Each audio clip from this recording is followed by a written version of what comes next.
Le pessimiste voit tout d'une telle manière qu'il pense que ça va rater. Il voit tout en mal, il voit tout en noir, il pense que ça n'ira pas, que ça ne va pas et que ça n'a pas été. Alors j'ai une question à vous poser, à vous là, qui me regardez maintenant et qui m'écoutez, du moins je l'espère.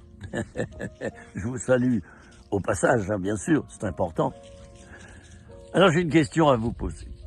Faites-vous partie de ces gens pessimistes qui voient d'abord ce qui ne va pas autour de vous, et en vous, et chez les autres?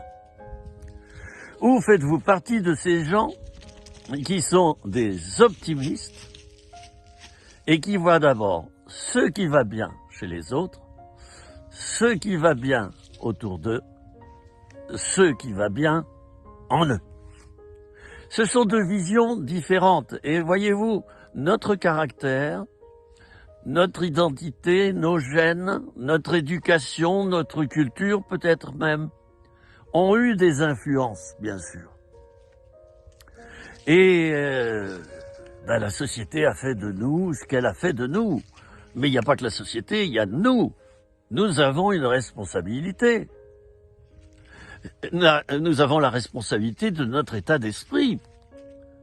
Alors vous allez me dire, c'est pas facile dans un milieu très pessimiste de garder son optimisme. C'est tout à fait vrai. Je suis d'accord avec vous. Ce n'est pas facile. Hein? Par contre, c'est plus facile si on est pessimiste, d'avoir un entourage optimiste parce qu'il va déteindre sur nous. Par contre, en tant que quelqu'un de pessimiste, on va peut-être, excusez-moi de l'expression, mais casser les pieds des gens avec ça. Voilà, j'en ai bientôt fini. Dans ta vie chrétienne, dans ta vie spirituelle, mon ami, qu'est-ce que tu vois d'abord? Ton problème qui va mal? Qui fait que tu vas mal? C'est ça que tu vois d'abord?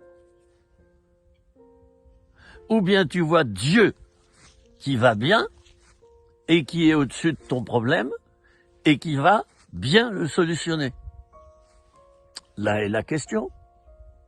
Le chrétien qui est pessimiste, il ne sourit jamais. Il est ronchon. Il est négatif, il est toxique finalement. Et je ne le juge pas là, je le décris. Le chrétien optimiste, il est joyeux. Il est rempli de vision, rempli d'adoration. Il est rempli de bonnes choses. Il croit les promesses de Dieu, il croit qu'elles vont s'accomplir et il est infectieux, chers amis, mais d'une bonne manière. Le pessimiste est infectieux également, mais d'une mauvaise manière.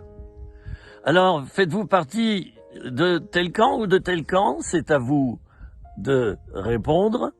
La parole de Dieu nous oriente toujours vers l'optimisme. Il y aura des nouveaux cieux, une nouvelle terre. Le mal aura disparu, la douleur, la mort, tout cela sera éradiqué. La parole de Dieu te dit que le meilleur est à venir. La parole des hommes, bien souvent, te dit que le pire est à venir. Je te laisse avec ces quelques pensées. C'était 3 minutes, rien que pour toi. Vous pouvez me retrouver, bien sûr, sur ma chaîne YouTube, Philippe Ozenet. Je vous dis à bientôt. Hein? Il fait 3 degrés, je le signale, dans cette vidéo. Alors, j'ai pas chaud, je vais vite rentrer. À bientôt.